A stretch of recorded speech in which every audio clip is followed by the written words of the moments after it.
どうも、日本語で喋りましょうの岡戸です。このポッドキャストでは自然な日本語でいろんなテーマについて話しています。このエピソードのスクリプトを読みたい人はぜひパトレオンをチェックしてみてください。よろしくお願いします。はい。今日は間違って使われている日本語について話したいと思います。日本語の中にも結構元々の意味とは違う意味で使われている言葉っていうのが結構あります。これは日本語を勉強している人だけじゃなくて、実はネイティブの人もかなり間違って使っている言葉です。なので今日はそういうみんなが間違って使っている言葉についていくつか紹介したいと思います。で、まず一つ目なんですけど、一つ目の言葉は煮詰まるです。どうですかね、皆さん聞いたことありますかね。まずは元々の本来の意味を紹介します。本来の意味は会議とかで議論とか話し合いが進んでいって、でもうすぐで結論が出る段階、もうすぐでゴールにたどり着くみたいな状態の時にこの煮詰まるを使います。でも大抵みんな間違って使ってて、よくある間違った使い方はもう会議とかが行き詰まってもう先に進めなくなるっていう意味で使われることが多いんです。なので正しい使い方っていうと、例えばもうこのプロジェクト、この企画ようやく煮詰まってきたね。この文章の意味はもう企画がどんどん進んでいってようやくゴールが見えてきたねっていう意味なんですけど、よくある間違った使い方だと、例えばもう煮詰まってて何も思いつかない。なのでこの人が言いたいのはもう何もアイデアが浮かばないよみたいなことを言いたいんですけど、これは間違った使い方です。多分日本語のもう一つの言葉で行き詰まるっていう言葉がありますね。皆さん聞いたことありますかね。行き詰まるだったらこの文章は正しいんですよ。もう行き詰まって何も思いつかないとか、会議が行き詰まってどこにも進まないとか、こういう使い方をしたいんだったら、本当だったら行き詰まるを使うのが正解なんですけど、結構たくさんの人が煮詰まるを使っちゃうんですよね。で、次ですね。次の言葉は敷居が高い。これ結構よく会話でも使ったりするんですけど、元々の意味はなんか後ろめたさがあったりして、ちょっとこの場所に行きづらいっ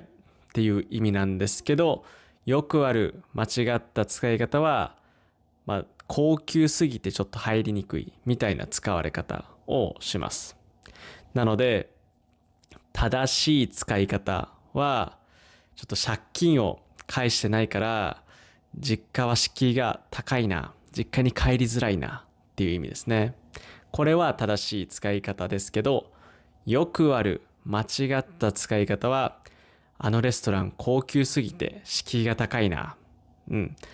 これ実際正しくないんですけど、でも僕も結構この使い方よくしちゃいます。改めて今回このポッドキャストを撮るときに調べてみて、そうだな、やっぱり間違いだったんだなって気づいたんですけど、結構意識してないとこの間違った使い方を普段会話の中ではしちゃってますね。結構もう本当に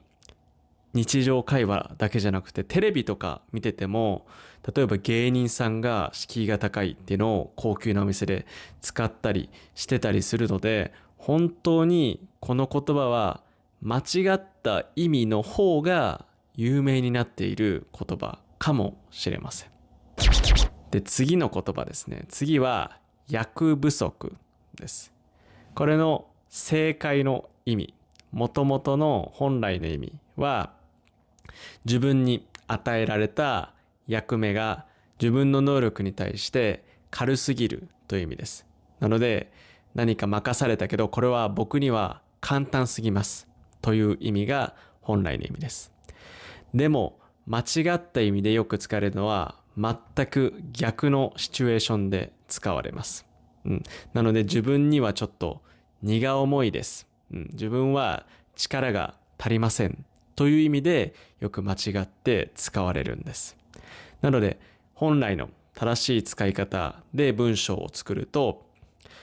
この仕事は簡単すぎて私には役不足です。簡単すぎますという意味ですね。でもよくある間違いが、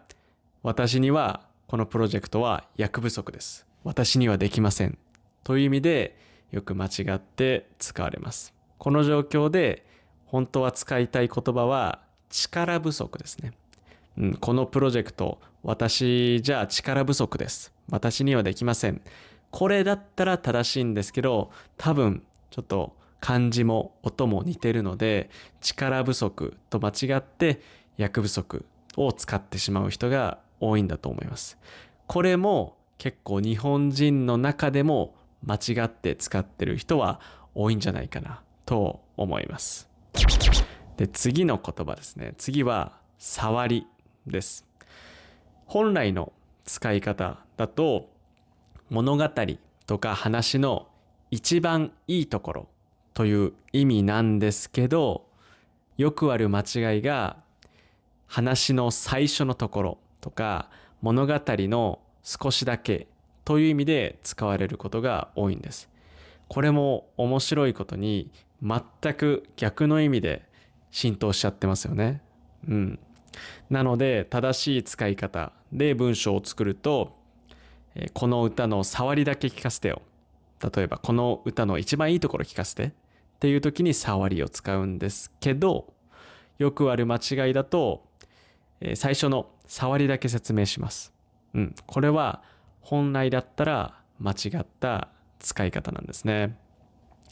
でもこの言葉は僕も結構間違って使っちゃいますね。なので何か説明をしたい時に、じゃあちょっと触りだけ説明するねとか、何か物語について話したい時に、じゃあちょっと触りだけ言うねって言っちゃうんですけど、本当だったら僕が触りだけ言うねって言ったら、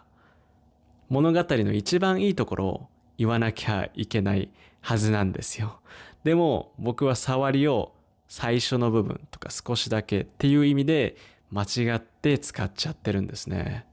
これは皆さんも結構日本語のポッドキャストを聞いたりとか、映画を見たりとかテレビを見たりして、日本人が間違って使ってるのを見ることがあるかもしれませんね。で、次の言葉ですね。次は姑息です。姑息の本来の意味はその場しのぎとか一時しのぎという意味の言葉です。でもよくある間違いがずるいとか卑怯なっていう意味でよく間違って使われるんです。例えば正しい使い方だと、姑息な手段で時間を稼ぐ、その場しのぎで時間を稼ぐという意味ですね。でも間違った使い方でよく聞くのは、姑息なやつだなとかずるいやつだっていう意味でよく使われます。意味的にもね、なんかその場しのぎってちょっとずるいみたいな印象あるじゃないですか。だから元々の意味からずるいっていう意味で使われ始めたのかなと思いますけど、これも結構日本人が間違える言葉なんですよ。今日いろいろ間違いやすい日本語を紹介したんですけど、でも実は言語って日本語もそうだし他の言語もそうだし、生き物みたいなものだと思うんですよ。やっぱり言語って時代とか使う人によって少しずつ意味が変わってきますよね。なので今間違っているとされている言葉の使い方が将来そっちの方が正しい意味になる可能性もありますよね。もう大半の人が間違った意味で使ってたら、もう逆にそっちの意味の方が正しくなってしまうってこともありますよね。結構これは他の言語でもあるんじゃないかなと思います。もう元々の意味と違ってもみんながそう使ってるからそっちの方が正しいっていうことになりますよね。でもだからこそ言葉の変化を楽しみながら、正しい使い方にも目を向けていけたら言語学習が面白くなるんじゃないかなと思います。それと同時に日本人でも間違って使う言葉っていうのはあるので、皆さんも日本語を話すとき失敗とか間違いに恐れすぎないでたくさん話すっていうのも大事なんじゃないかなと思います。はい。ということで今日は間違って使われている日本語について話してみました。皆さんは今日紹介した言葉の意味すでに知ってましたか？ぜひコメント欄で教えてください。それから今日の話を聞いて少しでも面白いと思ったらポッドキャストのフォロー、YouTube の高評価とチャンネル登録ぜひよろしくお願いします。それじゃあ最後まで日本語で喋りましょう。聞いてくれてありがとうございます。今日話した内容の振り仮名と英語訳、重要単語リスト付きのスクリプトを読みたい人はリンクに載っているパトレオンのサイトをぜひチェックしてみてください。そこで話してほしいテーマもリクエストできるのでどしどしメッセージを送ってください。それでは皆さん、さようなら。この番組はご覧のスポンサーの提供でお送りしました。